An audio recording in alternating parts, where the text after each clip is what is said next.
Welcome back to Gear Up Windows YouTube channel. In this video, we will guide you on how to install Connect app that is missing on Windows 10 PC.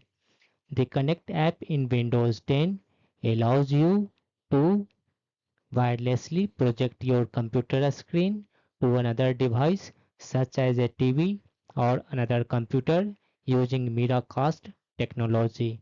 It is useful for presentations, screen sharing, and extending your display to larger screens without the need for physical cables. To install this one Connect app, first click on this one Start button and then click on this one Settings. Under Windows 10 Settings, click on System.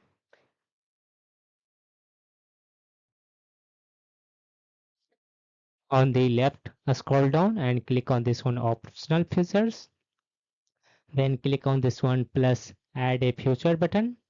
Here you need to find out and install wireless display.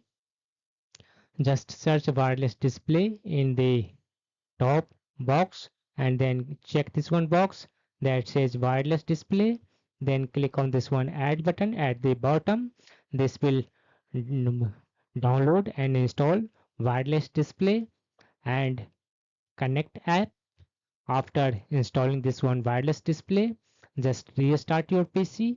After that you can start using Connect app on your Windows 10 PC. That's all about this video. If you are new to our channel Gear Up Windows, kindly subscribe it, and if you love this video, press thumbs up. Bye bye.